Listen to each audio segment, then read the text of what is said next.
దేవునికి స్తోత్రములు. లైవ్లో యూట్యూబ్లో వీక్షిస్తున్న సహోదరి సహోదరులకు క్రీస్తు నామములో వందనములు. మరి ప్రార్థన చేసుకుందాం. పరలోకమందున్న మా తండ్రి, నీ ప్రియకుమారుడు యేసుక్రీస్తు నామములో కృతజ్ఞత స్తుతులు స్తోత్రములు చెల్లించుకుంటున్నాం నాయన. ఇంతవరకు సజీవులుగా ఉంచి నీ కృపలో కాపాడుతూ భద్రపరుస్తూ నీ సజీవులుగా ఉంచి నీ సన్నిధిలోనికి నడిపించి నీ వాక్యాన్ని నేర్చుకోవడానికి ఇచ్చిన గొప్ప ధన్యతను బట్టి కృతజ్ఞత స్తుతులు స్తోత్రం చెల్లించుకుంటున్నాం నాయన. వాక్యం చెప్పబడుతుండగా నాకును వింటున్న సహోదరి సహోదరులకు నీ కృపను అనుగ్రహించి వాక్యము చెప్తుండగా వాక్యం అలా ఉన్నదా లేదా వాక్య ప్రకారం మమ్మల్ని మేము సరిదిద్దుకొని వాక్యానుసారంగా జీవించి నీకు మహిమ తెచ్చేవారంగా ఘనత తెచ్చేవారంగా ఉండే ధన్యత భాగ్యం మా అందరికీ నీ అనుగ్రహించమని యేసుక్రీస్తు నామములో ప్రార్థన అడిగి వేడుకుంటున్నాం తండ్రి. ఆమెన్. సహోదరి సహోదరులందరూ ఎలా ఉన్నారు? మరి క్షేమంగా సంతోషంగా ఉన్నారా? మీరందరూ క్షేమంగా సంతోషంగా వాక్యంతో వర్ధిల్లుచున్నారని నమ్ముచున్నాను. మరి బైబిల్లోని ఆత్మనేమను బట్టి దేవునికి కృతజ్ఞతాస్తుతులు స్తోత్రములు చెల్లించాలి. సహోదరులమైన మనము ఒకరికొకరు వందనములు చెల్లించుకోవాలని బైబిల్లోని ఆత్మనేమో సూచిస్తుంది. దాన్ని మనము అర్థం చేసుకుంటూ మరి ముందుకు సాగుదాము ప్రియులారా.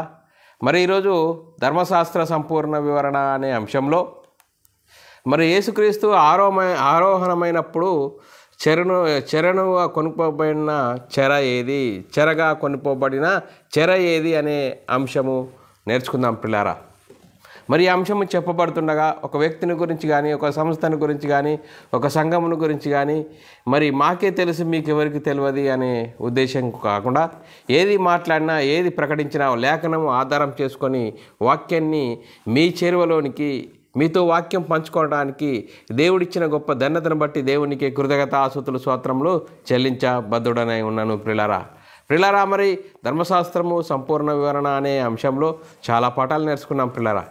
మరి ఈరోజు కూడా ధర్మశాస్త్రము సంపూర్ణ వివరణ అనే అంశంలో మరి యేసుక్రీస్తు ఆరోహణమైనప్పుడు చెరగా కొనిపోయిన చెర ఏది అనే అంశము నేర్చుకుందాం ప్రియులారా. మరి ఈ అంశంను ఎందుకు నేర్చుకోవాలి అనేది మనం ఆలోచన చేసినట్లయితే పిల్లారా, మరి ఈ బ్యాక్గ్రౌండ్లో చాలా అద్భుతంగా ఉన్నది పిల్లారా. ఈ బ్యాక్గ్రౌండ్ చూస్తే చాలా మనకు అర్థమైపోతుంది. యేసుక్రీస్తు మరి ఏ చెర తీసుకొని వెళ్ళిపోయాడు? యేసుక్రీస్తు ఈ లోకానికి ఎప్పుడు వచ్చాడండి? ధర్మశాస్త్రం అమల్లో ఉన్నప్పుడు వచ్చాడు. యేసుక్రీస్తు ధర్మశాస్త్రం అమల్లో ఉన్నప్పుడు వచ్చాడు. ధర్మశాస్త్రంకు లోబడ్డాడు. ధర్మశాస్త్రాన్ని మరి అనుసరించి ధర్మశాస్త్రాన్ని సిలువలో కొట్టివేశాడు. ధర్మశాస్త్రము అందరినీ పాపంలో బంధించిన వారిని విడిపించడానికి యేసుక్రీస్తు ధర్మశాస్త్రము అమల్లో ఉన్న కాలంలో వచ్చాడు. ధర్మశాస్త్రంకు లోబడ్డాడు. ధర్మశాస్త్రం అనుసరించాడు. ధర్మశాస్త్రాన్ని సిలువలో కొట్టివేశాడు. ధర్మశాస్త్రం అనే చెర మరి యేసుక్రీస్తు సిలువలో కొట్టివేశాడు. చూడండి పిల్లరా, ధర్మశాస్త్రం అనే చెర మరి యేసుక్రీస్తు ధర్మశాస్త్రాన్ని సిలువలో కొట్టివేశాడు. మరి ఆ ధర్మశాస్త్రంనే చెర. చూడండి పిల్లరా, ఇక్కడ కూడా ఇది చెరసాలలో ఉన్నట్లుగా మనకు అర్థమవుతుంది. చెర అంటే ఒక జైలు కానా, మరి ఇబ్బందిలో ఉన్న పరిస్థితి. చూడండి పిల్లరా, ధర్మశాస్త్రం అందరినీ పాపంలో బంధించి ఉండగా మరి ధర్మశాస్త్రంలో నుంచి విముక్తి చేయడానికి యేసుక్రీస్తు మరి ఈ ధర్మశాస్త్రాన్ని సిలువలో కొట్టివేశాడు. చూడండి, మన కొంతమంది యేసుక్రీస్తు పరదేశి వెళ్ళిపోయాడు, మరి చెరను పరదేశికి తీసుకెళ్ళాడు, మరి పరదేశంలో ఉన్నవారికి కూడా సువార్త ప్రకటించాడు, వారిని కూడా విడిపించడానికి యేసుక్రీస్తు రెండవసారి వస్తాడు, మరి అప్పుడు వారిని తీసుకొని వస్తాడు అని చాలా అపోహలు, చాలా సిద్ధాంతాలను బట్టి వాక్యాలు ప్రకటిస్తూనే ఉన్నారు, దానిని అనుసరిస్తూనే ఉన్నారు. కానీ లేఖనం ఏం చెప్తుంది? ధర్మశాస్త్రం అనే చెర ఈ భూమి మీద ధర్మశాస్త్రం అందరినీ పాపంలో బంధించింది. ఆ బంధించిన వారిని విడిపించడానికి యేసుక్రీస్తు ధర్మశాస్త్రం అమల్లో ఉన్న కాలంలో వచ్చాడు. ధర్మశాస్త్రంకు లోబడ్డాడు. ధర్మశాస్త్రాన్ని సిలువలో కొట్టివేశాడు పిల్లారా. ఇది పిల్లారా, ఈరోజు మనము ధర్మశాస్త్రము సంపూర్ణ వివరణ అనే అంశంలో మరి యేసుక్రీస్తు ఆరోహణమైనప్పుడు చెరగా కొనిపోయిన చెర ఏది అనే అంశంలో చాలా ఉన్నాయి పిల్లారా. ఈరోజు మొదటి భాగం నేర్చుకుందాం పిల్లారా. మరి మొదటి భాగము నేర్చుకుని లేఖన ఆధారంతో మనము మన ఆత్మీయత స్థితిని ముందుకు సాగించుకుందాం పిల్లారా. మరి ధర్మశాస్త్ర సంపూర్ణ వివరణ అనే అంశంలో యేసుక్రీస్తు ఆరోహణమైనప్పుడు చెరగా కొనిపోయిన చెర ఏది అనే అంశము. మరి పిల్లారా మనం ఆలోచన చేద్దాం, లేఖనం చదువుకుందాం పిల్లారా. ఎఫెసీయులకు రాసిన పత్రిక 4వ అధ్యాయము 8, 9, 10 వచనాలు చదువుకుంటే చాలా చక్కగా ఈ లేఖనంలో ఉన్నది పిల్లారా. అందుచేత ఆయన ఆరోహణమైనప్పుడు చెరను చెరగా పట్టుకొని పోయి మనుషులకు ఈవులను అనుగ్రహించనని చెప్పబడి ఉన్నది. ఆరోహణమైన అనగా చూడండి, ఇలా చాలా చక్కగా ఆరోహణమైన అనగా భూమి ఆయన భూమి యొక్క కింది భాగములకు దిగిపోయినని అర్థం ఇచ్చుచున్నది కదా. చూడండి, అర్థం ఇచ్చుచున్నది కదా. దిగినవాడు తానే సమస్తమును నింపునట్లు ఆకాశ మండలంన్నిటికంటేను మరి పైకి ఆరోహణమై ఉన్నాడు అని లేఖనాలు చాలా చక్కగా రాయబడ్డది పిల్లారా. మరి ఇక్కడ మనము ఆరోహణమైనప్పుడు అంటే మరి పైకి మరి పరలోకానికి వెళ్ళినప్పుడు అవరోహణము అంటే కింది భాగంలోనికి అన్నట్లు. మరి ఇక్కడ మనము లేఖనమును చూస్తే చాలా చక్కగా రాయబడ్డది. మరి ఎఫెసీయులకు రాసిన పత్రిక 4వ అధ్యాయం 9వ వచనమును మనం పరిశీలన దృక్పథంతో మనం ఆలోచన చేసినట్లయితే ఆరోహణమైనప్పుడు అనగా అని చెప్తూ భూమి యొక్క కింది భాగంలోనికి అంటే చూడండి పాతాళంలో పరదేశి అనే మరి ప్రదేశం ఉన్నది. పరదేశిలోనికి వెళ్ళినప్పుడు అని మరి మొదట కింది భాగంలోనికి మరి ఇక్కడ ఫుట్నోట్లో కొన్ని ప్రాచీన పాత్రలో మొదట అని కూర్చబడి ఉన్నది. చూడండి మనం ఆలోచన చేసినట్లయితే మొదట అని కూర్చబడి ఉన్నది అని లేఖనాలు రాయబడ్డది. మరి 10వ వచనంలో దిగినవాడు తానే సమస్తమును నింపునట్లు ఆకాశ మండలములన్నిటికంటే మరి పైకి ఆరోహణమై ఉన్నాడు. చూడండి పిల్లరా, ఆరోహణమై ఉన్నాడు అంటే మనము ఆలోచన చేసినట్లయితే మరి ఎన్ని ఆకాశాలు ఉన్నాయండి? ఎన్ని ఆకాశాలు? 3 ఆకాశాలని బైబిల్ చెప్తుంది పిల్లరా. మొదటి ఆకాశము, రెండవ ఆకాశము, మూడవ ఆకాశము. చూడండి పిల్లరా, మరి మొదటి ఆకాశము పరలోకము, రెండవ ఆకాశము మరి భూలోకము, భూమి ఉన్న లోకము, మూడవ ఆకాశము పాతాళము. పాతాళంలో పరదేశి అనే ఒక భాగం, పరదేశి అనేది ఉన్నది. చూడండి, పరదేశి పాతాళము ఈ రెండింటి మధ్యలో మహా అగాధం ఉన్నది అని లేఖనాలు చాలా చక్కగా చెప్తున్నాయి పిల్లరా. మరి మనం ఆలోచన చేసినట్లయితే మరి భూమి ఉన్న లోకమును రెండవ ఆకాశము, భూమి ఉన్న ఆకాశము రెండవ ఆకాశము. మరి యేసుక్రీస్తు రెండవసారి వచ్చేటప్పుడు మరి భూమి ఉంటుందా అంటే మధ్య ఆకాశానికి వస్తాడు అని లేఖనాలు చెప్తున్నది. ఆయన మరి మధ్య ఆకాశానికి వచ్చినప్పుడు మరి మధ్య ఆకాశానికి వస్తాడని లేఖనాలు చెప్తున్నాయి పిల్లరా. మధ్య ఆకాశం అనగా భూమి ఉన్న ఆకాశము. మరి మూడు ఆకాశాలు ఉన్నాయని మరి లేఖనాలు చెప్తున్నాయి. మొదటి ఆకాశము, రెండవ ఆకాశము, మరి మూడవ ఆకాశము. చూడండి పిల్లరా, మరి మొదటి ఆకాశము అంటే పరలోకము, రెండవ ఆకాశము అంటే మరి భూమి ఉన్న ప్రదేశము, మరి మూడవ ఆకాశం అంటే మరి పాతాళము. పాతాళంలో పరదేశి, పాతాళంకి పరదేశికి మధ్య మహాగాధం ఉన్నదని లేఖనం చెప్తున్నది పిల్లరా. అందుకోసమే లేఖనాలు రాయబడ్డది రోమీయులకు రాసిన పత్రికలో ఆయన మన అపరాధముల నిమిత్తము అప్పగింపబడి మనము నీతిమంతులనుగా తీర్చబడుటకు లేపబడెను అని రాయబడ్డది. చూడండి పిల్లరా, మరి మనం ఆలోచన చేసినట్లయితే మరి మొదటి ఆకాశము పరలోకము, రెండవ ఆకాశము భూలోకము, మూడవ ఆకాశము పాతాళము.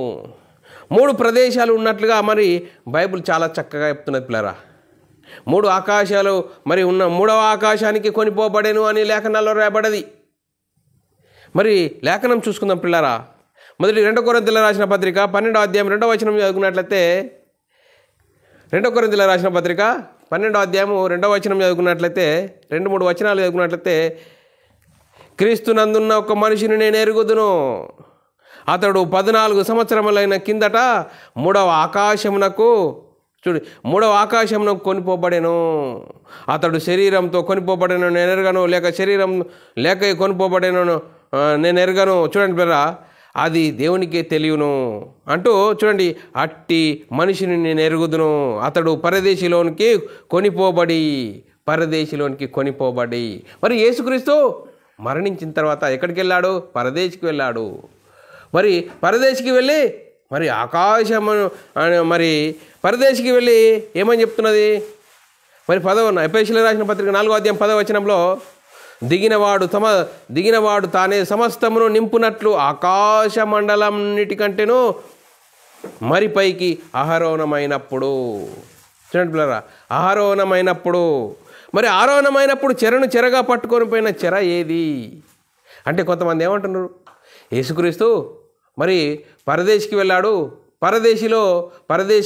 పరదేశికి ఆ చెరను పట్టుకొని వెళ్ళిపోయాడు.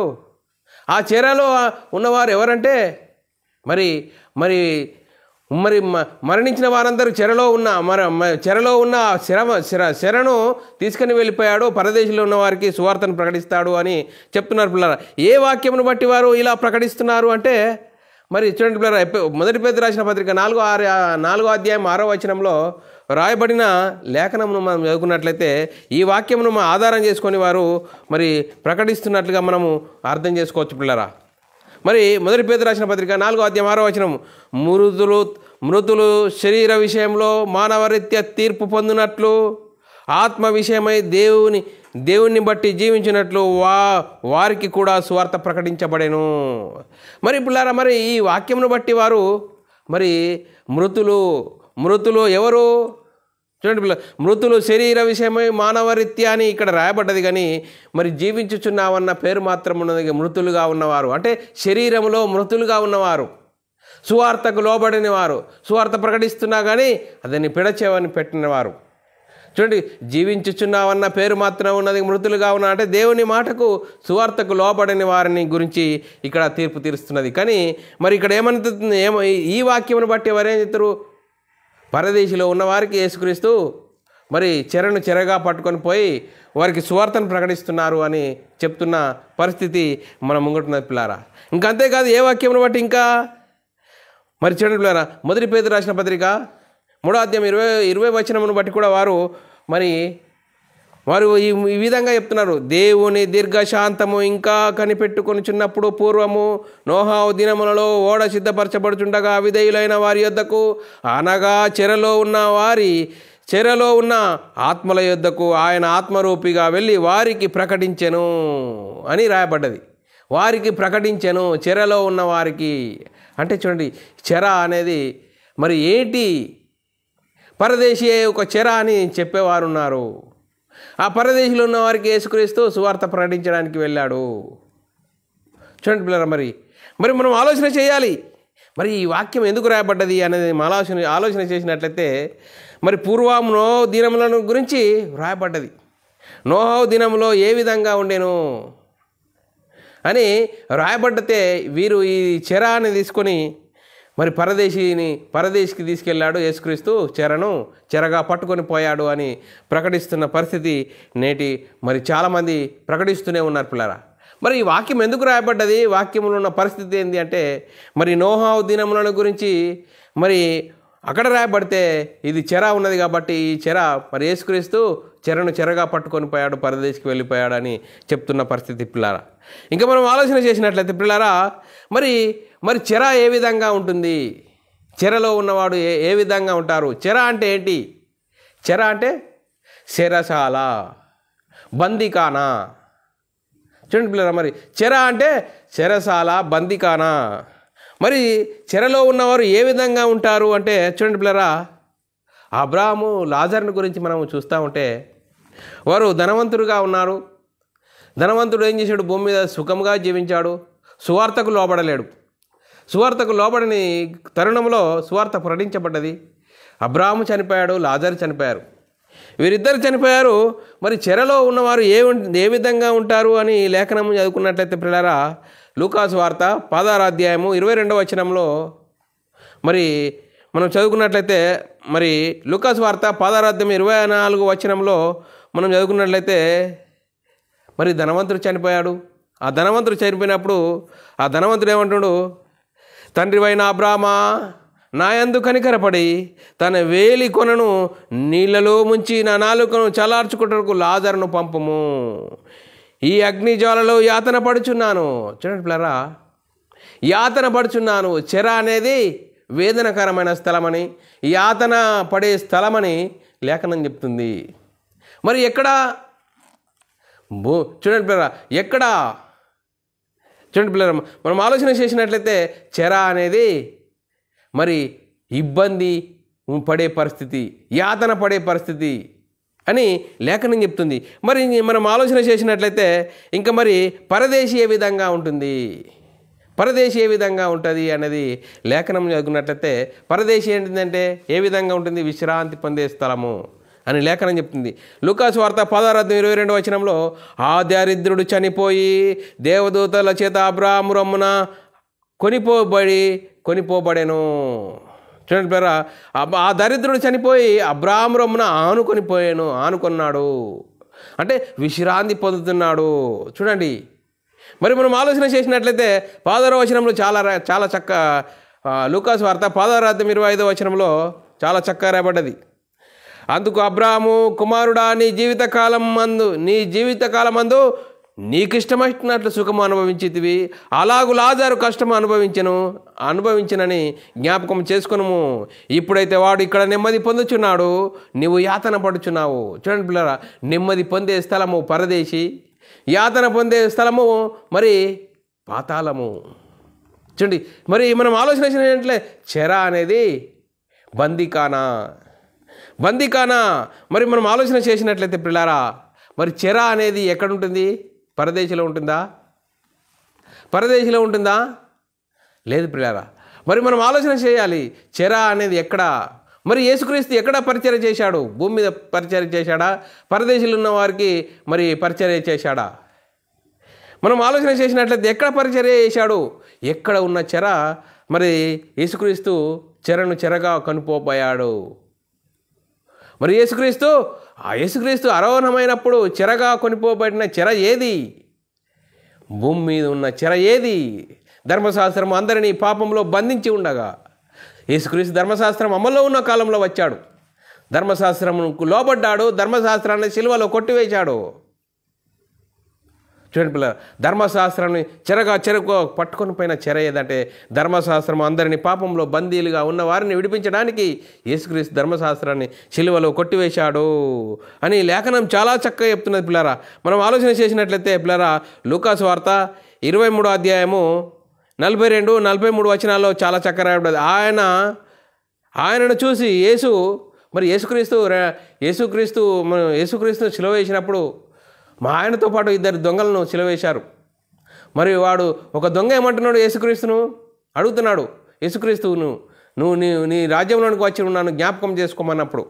చూడండి పిల్లరా, ఆ సందర్భం చదువుకుందాం పిల్లరా. లూకాసు వార్త 23వ అధ్యాయము 42-43 వచనంలో చదువుకున్నట్లయితే ఆయనను చూసి యేసు, నీవు నీ రాజ్యంలోనికి వచ్చినప్పుడు నన్ను జ్ఞాపకం చేసుకోమనెను. అందుకు ఆయన వానితో, నేడు నీవు నాతో కూడా పరదేశిలో ఉందు అని నిశ్చయంగా నీతో చెప్తున్నాను. నేడు నీతో. చూడండి పిల్లరా, అందుకు ఆయన వానితో నేడు నీవు నాతో కూడా పరదేశిలో ఉందు అని నిశ్చయంగా చెప్తున్నాను. చూడండి పిల్లరా, మరి మనం ఆలోచన చేసినట్లయితే పరదేశి అనేది విశ్రాంతి పొందే స్థలము, చూడండి పిల్లలు. మరి యేసుక్రీస్తు రెండవసారి వచ్చినప్పుడు మరి పరదేశిలో ఉన్న వారిని కూడా మరి తీసుకెళ్తాడని లేఖనాన్ని చెప్తున్న పిల్లరా. యేసుక్రీస్తు వచ్చినప్పుడు మరి యేసుక్రీస్తు రెండవసారి వచ్చినప్పుడు భూమి మరి ఉంటుందా? రెండవ ఆకాశంలోనికి వస్తాడు అని లేఖనం చెప్తుంది. మరి యేసుక్రీస్తు రెండవసారి వచ్చినప్పుడు మరి భూమి యొక్క ఆకాశములన్నీ రగిలిపోవునని లేఖనం చెప్తుందే. అందుకోసమే భూమి మీదకి రాడు, రెండవ ఆకాశానికి వస్తాడు. చూడండి పిల్లలు, మరి రెండవ ఆకాశానికి వచ్చినప్పుడు మరి వాక్యంకు లోబడిన వారు, వాక్యంకు విధులుగా ఉన్నవారిని మరి యేసుక్రీస్తు వచ్చి ఈ రాజ్యాన్ని తండ్రి యొద్దకు తీసుకెళ్తాడు అని లేఖనాలు చెప్తున్నాయి పిల్లారా. అందుకోసమే పిల్లారా మనం ఆలోచన చేయాలి, కొంచెము కాలం విశ్రమించవలను. మరి పిల్లారా మనం ఆలోచన చేసినట్లయితే కొంచెము కాలము మరి మనం ఆలోచన చేయాలి. భూమి మీద ఉన్న ఒక చెర ఏది అంటే ధర్మశాస్త్రము అందరినీ పాపంలో బందీలుగా ఉంచింది. ఆ బందీలుగా ఉంచిన వారిని విడిపించడానికి యేసుక్రీస్తు ధర్మశాస్త్రంకు లోబడ్డాడు, ధర్మశాస్త్రంకు లోబడ్డాడు, ధర్మశాస్త్రం అనుసరించాడు, ధర్మశాస్త్రాన్ని సిలువలో కొట్టివేశాడు. పరదేశిలో ఉన్న చెర కాదు, పరదేశికి వెళ్ళాడు, పరదేశిలో ఉన్న చెరగా కొనిపోయాడని చెప్తున్న పరిస్థితి. మరి వారు అనుకున్న భ్రమలే కానీ లేఖనం ఆ విధంగా చెప్పట్లేదు పిల్లరా. ఇంకా మనం ఆలోచన చేసినట్లయితే పిల్లరా మరి చూడండి పిల్లరా, మరి పరదేశిలో ఉన్నవారు భూమి మీద ఉన్న వారిని గురించి ఏ విధంగా రిక్వెస్ట్ చేస్తున్నారు, నాదా మరి ఎందాక వారికి భూమి మీద ఉన్న వారికి ప్రతిదండన చేయకుందువు. విశ్రాంతిలో ఉన్నవారు వారు మరి రిక్వెస్ట్ చేస్తున్నారు. ఏమని రిక్వెస్ట్ చేస్తున్నారు? ప్రకటన గ్రంథంలో రాయబడ్డది పిల్లారా, 6వ అధ్యాయము 9, 10, 11 వచనాల్లో రాయబడిన లేఖనం చదువుకుంటుంది. ఆయన 5వ ముద్ర విప్పినప్పుడు దేవుని వాక్యం నిమిత్తము తాము ఇచ్చిన సాక్ష్యం నిమిత్తము వధింపబడిన వారి ఆత్మలను బలిపీఠం కింద చూచితిని. వారు నాదా సత్యస్వరూపి పరిశుద్ధుడా, ఎందాక తీర్పు తీర్చకయుందుము, మా రక్తం నిమిత్తం భూనివాసులకు ప్రతిదండన చేయక ఉందు అని బిగ్గరగా కేకలు వేసిరి. అందుకోసమే చూడండి, తెల్లని వస్త్రములు వారిలో ప్రతి వానికి ఇయ్యబడెను, మరియు వారిలో బంధింపబడవారు వారి సహదాసుల యొక్క సహోదరుల లెక్క పూర్తి అగు వరకు కొంచెము కాలము విశ్రమించవాలని వారితో చెప్పాను. కొంచెం కాలము ఆగండి, ఇంకా లెక్క పూర్తి కాలేదు, మీరు విశ్రమించవలను. అంటే పరదేశీ అనేది విశ్రాంతి పొందే స్థలము. భూమి మీద వారు ఉన్నారు, వారు వినరు వాక్యము. మేము ఉన్నప్పుడు కూడా వాక్యం చెప్పాము, వాక్యంకు లోపడలేరు. వారికి తీర్పు తీర్చేయంటే ఇంకా లెక్క పూర్తి కాలేదు ఆగండి, ఇంకా లెక్క పూర్తి కాలేదు ఆగండి అని చెప్తున్న పరిస్థితి పిల్లరా. మరి ఇంకా మనం ఆలోచన చేసినట్లయితే పిల్లరా, మరి వాక్యం ఇబ్బందుల కోసం ఏ విధంగా మరి భూమి మీద వారు జీవించారు అంటే ఎబ్రిల్ రాసిన పత్రిక 11వ అధ్యాయం 38-39 వచనంలో, అడవులలోను కొండల గుహలలోను సొరంగంలోనూ తిరుగులాడు సంచరించి అట్టి వారికి ఈ లోకం యోగ్యమైనది కాదు. చూడండి పిల్లరా, మరి వీరందరూ తమ విశ్వాసము ద్వారా సాక్ష్యం పొందిన వారైనను మనము లేకుండా సంపూర్ణులు కాకుండా నిమిత్తము. అంటే చూడండి పిల్లరా, సహదాసుల లెక్క పూర్తి కావాలి, మనము లేకుండా సంపూర్ణులకు నిమిత్తము. చూడండి పిల్లరా, మరి సంపూర్ణులు కావాలంటే లెక్క పూర్తి కావాలి.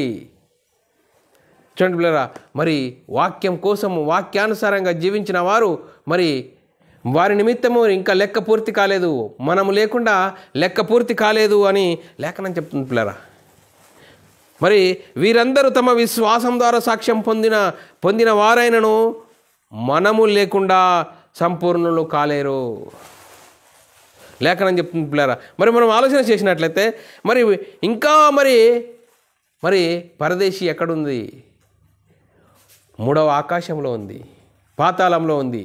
చూడండి, పాతాళము పరదేశీ మధ్య ఆకాశం మధ్య మహాగాధం ఉన్నదని లేఖనం చెప్తుంది. చూడండి పిల్లరా, మరి నిద్రించిన వారిలో ప్రథమ ఫలం ఎవరు? యేసుక్రీస్తు అండి. నిద్రించిన వారిలో ప్రథమ ఫలము యేసుక్రీస్తు అని లేఖనం చెప్తుంది. 1 కొరింథీయుల రాసిన పత్రిక 15వ అధ్యాయం 20వ వచనము, ఇప్పుడైతే నిద్రించిన వారిలో ప్రథమ ఫలము క్రీస్తుగా మృతులలో నుండి లేపబడి ఉన్నాడు. చూడండి, నిద్రించిన వారిలో ప్రథమ ఫలము యేసుక్రీస్తు అని చెప్తుంది పిల్లరా. ఇంకా మనం ఆలోచన చేసినట్లయితే పిల్లరా, పరదేశీ అనేది విశ్రాంతి పొందే స్థలమని, ఆ పరదేశీ విశ్రాంతి పొందే స్థలమని లేఖనం చెప్తుంది. మరి యేసుక్రీస్తు చెరగా మరి పరదేశికి తీసుకొని వెళ్ళిపోయాడు అనేది మరి సరి అయినది కాదు అని లేఖనం చెప్తుంది. పరదేశీ అనేది విశ్రాంతి పొందే స్థలము. మరి లాజరు అక్కడ అబ్రాహామురమున విశ్రాంతి పొందుతున్నాడని లేఖనం చెప్తుంది. మరి మనం ఆలోచన చేసినట్లయితే పిల్లరా, మరి ఇంకా మనం ఆలోచన చేసినట్లయితే పరదేశీలో ఉన్నవారు విశ్రాంతి పొందేవారని లేఖనం చెప్తుంది. యోబు గ్రంథం 34వ అధ్యాయం 11-12 వచనాల్లో రాయబడ్డది. చూడండి పిల్లలు, లేఖనం చదువు, ఆకాశము గతించిపోవు వరకు వారు మేలుకొనరు, ఎవరును నిద్ర లేవరు. అంటే విశ్రాంతిలో ఉన్న వారిని గురించి లేఖనం చెప్తుంది. అంతేకాదు, ఇంకా మరి యోహాను సువార్త 20:17 రాయబడిన మాట, యేసు ఆమెతో, నేను ఇంకనూ తండ్రి యొద్దకు ఎక్కిపోలేదు కనుక నన్ను ముట్టుకొనవద్దు, అయితే నా సహోదరుల యొద్దకును నా సహోదరుల ఇళ్లకు వెళ్ళి చూడు, నా తండ్రియు మీ తండ్రియు మీ దేవుడును మీ దేవుడు నా దేవుడును వాని యొద్దకు ఎక్కిపోవచ్చున్నాను అని చెప్తున్నాడు పిల్లారా. ఇంకా మనం ఆలోచన చేసినట్లయితే పిల్లారా, మరి పరదేశి అనేది ఒక విశ్రాంతి పొందే స్థలము. పరదేశి అనేది విశ్రాంతి పొందే స్థలం అని లేఖనం మనం నేర్చుకున్నాం పిల్లారా. అందుకోసమే యేసుక్రీస్తు ఆరోహణమైనప్పుడు చెరగా కొనిపోయిన చెర ఏది అంటే పిల్లారా, మనం కొంతవరకు నేర్చుకున్నాం పిల్లారా. ఈరోజు ఏం నేర్చుకున్నాము? మరి యేసుక్రీస్తు ధర్మశాస్త్రం అమల్లో ఉన్న కాలంలో వచ్చాడు. ధర్మశాస్త్రం అందరిని పాపంలో బంధించింది. ఆ బంధించిన ధర్మశాస్త్రము బందీలుగా ఉన్నవారిని విడిపించడానికి యేసుక్రీస్తు ధర్మశాస్త్రానికి లోబడ్డాడు. ధర్మశాస్త్రాన్ని సిలువలో కొట్టివేశాడు. యేసుక్రీస్తు మరణించాడు. చూడండి, మరణించి ఎక్కడికి వెళ్ళాడు?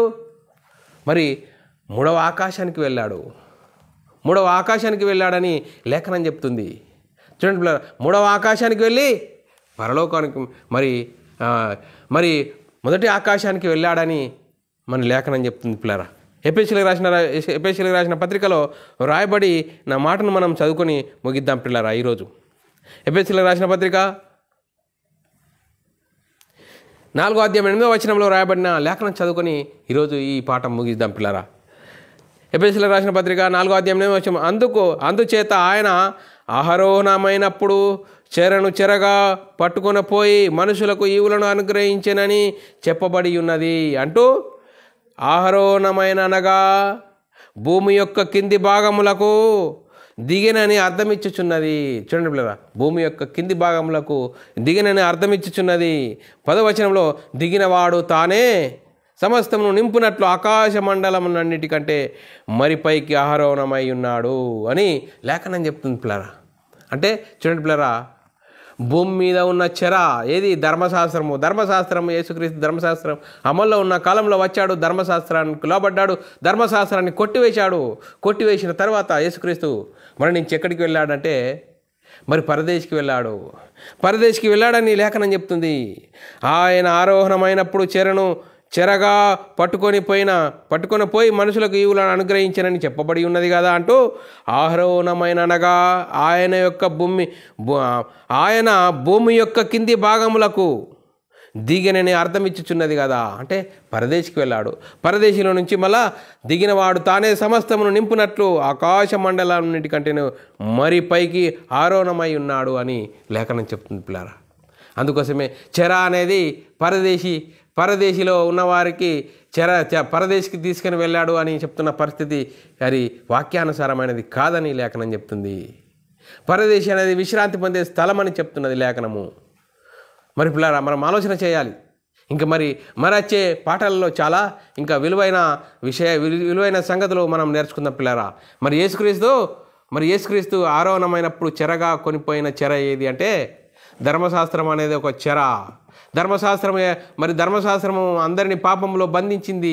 ఆ బంధించిన ధర్మశాస్త్రం యేసుక్రీస్తు ధర్మశాస్త్రానికి లోబడ్డాడు. ధర్మశాస్త్రాన్ని సిలువలో కొట్టివేశాడు. చూడండి, కొట్టివేసి మరి యేసుక్రీస్తు పరదేశికి వెళ్ళాడు. పరదేశికి వెళ్ళిన తర్వాత ఆకాశ మండలానికి వెళ్ళిపోయాడని లేఖనం చెప్తుంది పిల్లారా. మరి ధర్మశాస్త్రం సంపూర్ణ వివరణ అనే అంశంలో ఎన్నో పాఠాలు ఉన్నాయి పిల్లారా. ఇది మొదటి భాగం నేర్చుకున్నాము. మరి ఇంతవరకు చెప్పబడిన వాక్యం ప్రతి ఒక్కరి హృదయంలో నీరుగట్టి ఫలింపజేయనుగాక. ఆమెన్. అందరికీ వందనములు. దేవునికి స్తోత్రాలు. ప్రార్థన చేసుకున్న పిల్లారా. పరలోకమందున మా తండ్రి, నీ ప్రియకుమారుడు యేసుక్రీస్తు నామములో కృతజ్ఞతాస్తుతులు స్తోత్రం చెల్లించుకుంటున్నాను నాయన. ఇంతవరకు సజీవులుగా ఉంచి నీ కృపలో కాపాడుతూ ధర్మశాస్త్రం సంపూర్ణ వివరణ అనే అంశంలో మరి ఈరోజు ఒక పాఠం నేర్చుకున్న మొదటి భాగము, విన్న వాక్యాన్ని విడిచిపెట్టి విన్న మాటల ప్రకారం ఆత్మీయ జీవితం కట్టుకొని నీకు మహిమ తెచ్చేవారంగా, ఘనత తెచ్చేవారంగా ఉండే ధన్యత భాగ్యం అందరికీ అనుగ్రహించినందుకు కృతజ్ఞతాస్తుతులు స్తోత్రం చెల్లించుకుంటూ యేసుక్రీస్తు నామములో ప్రార్థన అడిగి వేడుకుంటున్నాం తండ్రి. ఆమెన్.